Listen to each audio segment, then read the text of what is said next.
दोस्तों, आज हम सुनाने वाले हैं लालची लोमड़ी की कहानी।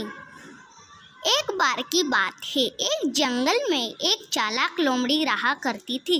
गर्मियों के दिन थे और वह भूख से परेशान होकर जंगल में भटक रही थी। बहुत देर जंगल में भटकने के बाद लोमड़ी को एक खरगोश मिला, लेकिन खरगोश मिलने के बाद लोमड़ी ने खरगोश को खाने की वजह उसे छोड़ दिया, क्योंकि वह इतना छोटा था कि उससे खाने से लोमड़ी का पेट कहाँ भरने वाला था।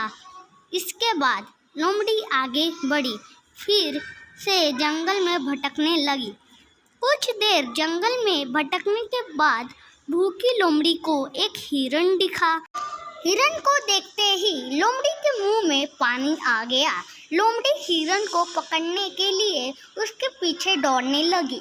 लोमड़ी ने अपनी पूरी ताकत से हिरण का पीछा किया, पर हिरण लोमड़ी की पकड़ में नहीं आया।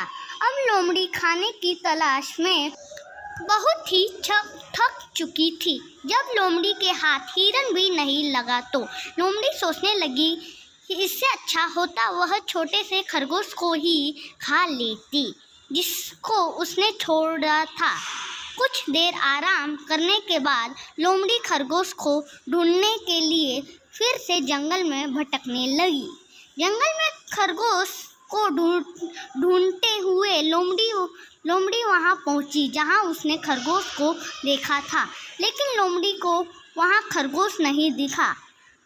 थक हार कर लोमड़ी को अपनी गुफा में लौटना पड़ा, जिसके बाद कई दिनों तक भूखी लोमड़ी अपनी गुफा में भूखा रहना पड़ा और बहुत दिन बीत चुके थे। उस लोमड़ी को फिर उसके बाद खाना मिला। दोस्तों, हमें ये कहानी की सीख, उपरोक्त लोमड़ी की कहानी से हमें यह शिक्षा मिलती है कि हमें लालच नहीं करना चाहिए। यदि लालच किए बिना संतोषी जीवन जीते हैं तो आप सुखी रहेंगे।